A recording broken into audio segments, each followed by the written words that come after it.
the channel for westerns and more.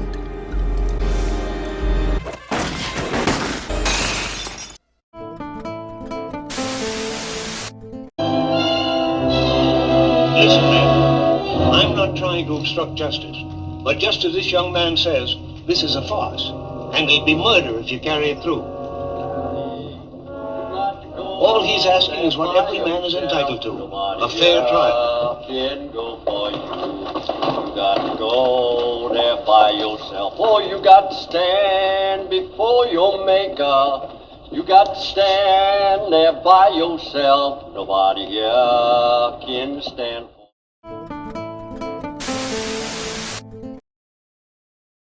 Great, rare, traditional westerns that aged well, rated and why. Traditional westerns, those dusty trails from the American frontier of the 19th century, have stamped their cowboy boots deep into the heart of cinema history.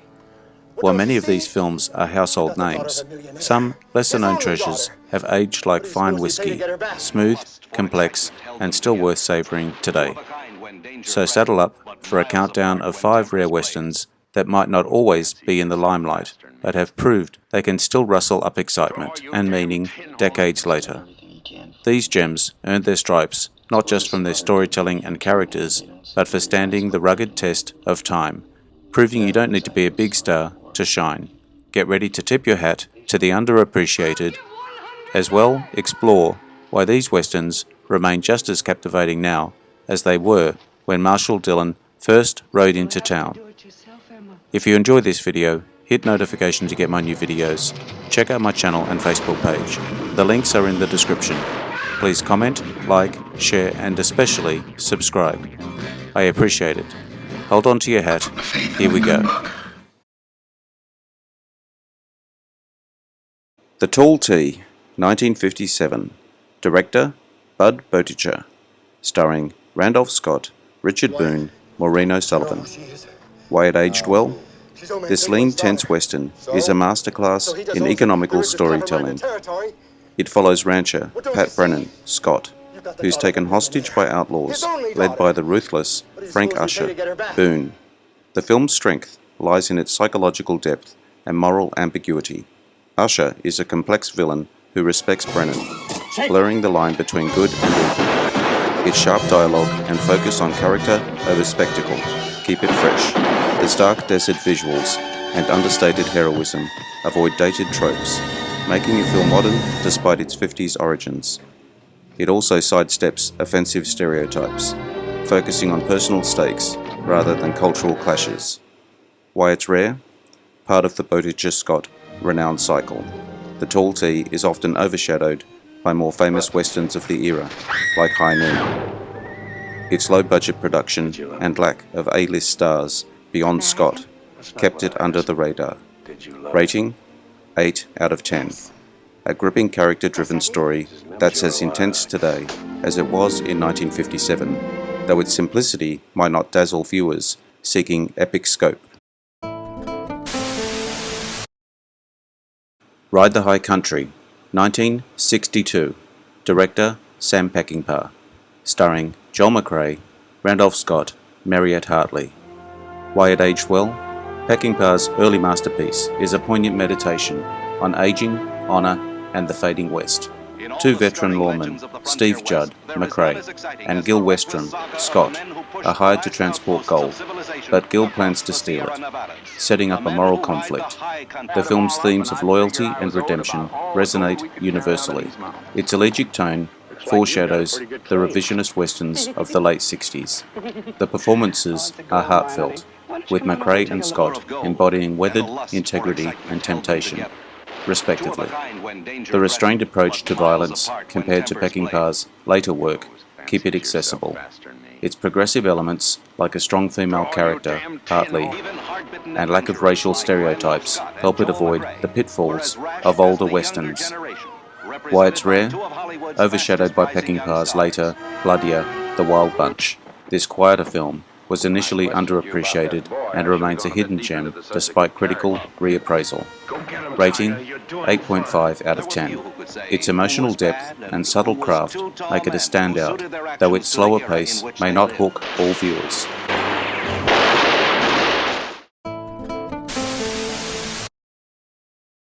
The Oxbow Incident, 1943. Director William A. Wellman.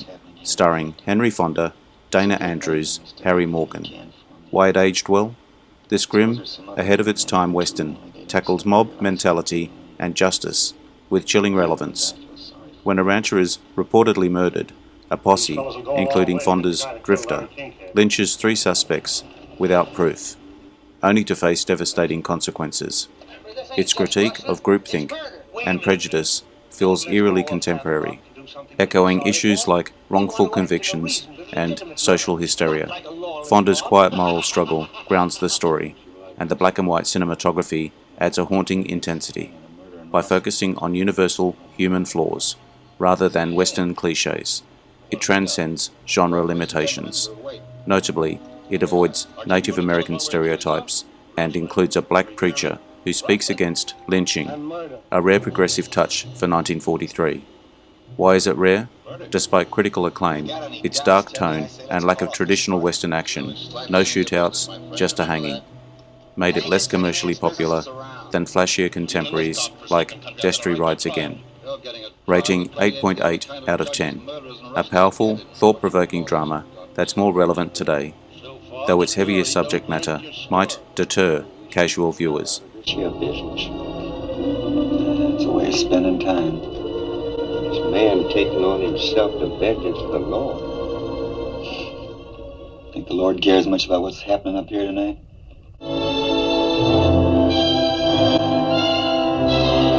Listen, man. I'm not trying to obstruct justice. But just as this young man says, this is a farce. And they'd be murder if you carry it through. All he's asking is what every man is entitled to. A fair trial.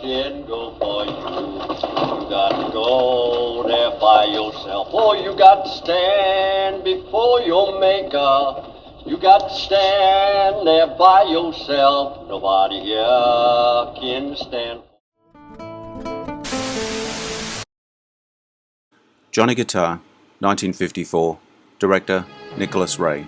Starring Joan Crawford, Sterling Hayden, Mercedes McCambridge. Why it aged well? This subversive western is a bold, feminist-leading gem that flips genre conventions.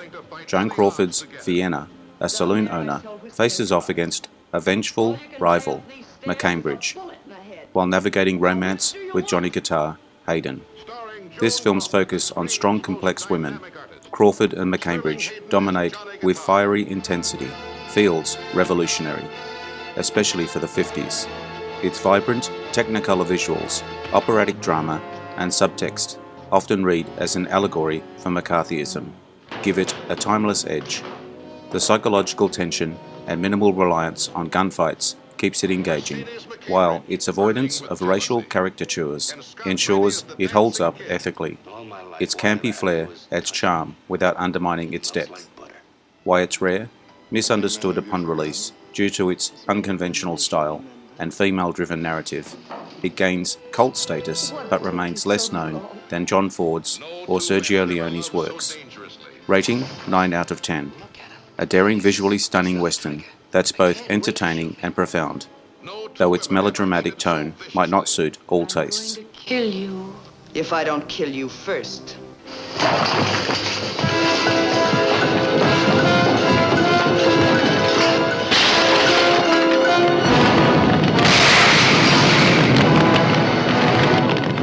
Johnny Guitar. It's destined to be one of the year's most acclaimed pictures. Starring Joan Crawford, Sterling Hayden, Mercedes McCambridge, and Scott Brady, with Ward Bond, John Carradine, and Ben Cooper. Daringly dramatic, thrillingly exciting. In gorgeous true color by Consolidated. Get it over with, Pete. What do you say, Mr. McIvers? Maybe we ought to what? Nothing. All right. I can't. Not a woman. I'll give $100.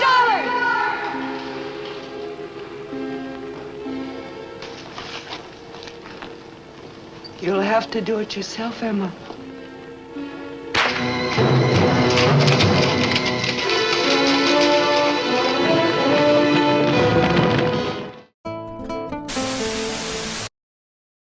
Buck and the Preacher, 1972, director Sidney Poitier, starring Sidney Poitier, Harry Belafonte, Ruby Dee.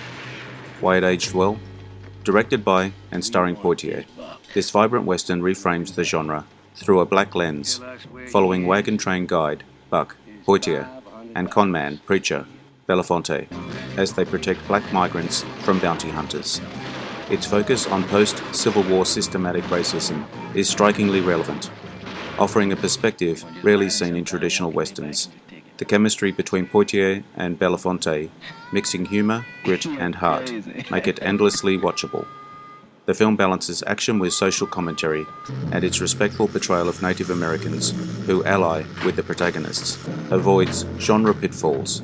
The jazzy score and dynamic pacing feel fresh, proving traditional westerns can evolve without losing their soul. Why it's rare? Despite Poitier's star power, its black-led narrative and 70s release, when westerns were waning, kept it unseen compared to classics like Unforgiven. It's a hidden treasure awaiting rediscovery. Rating 9.2 out of 10. A groundbreaking, entertaining western that's both a thrilling adventure and a vital historical corrective. Blessings on this house. I am the Reverend Willis Oakes Rutherford of the High. If you enjoyed this video, hit notification to get my new videos. Check out my channel and Facebook page. The links are in the description. Please comment, like, share, and subscribe. I appreciate it.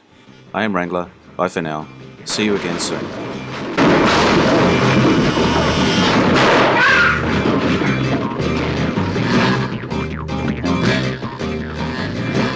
I put my faith in the good book.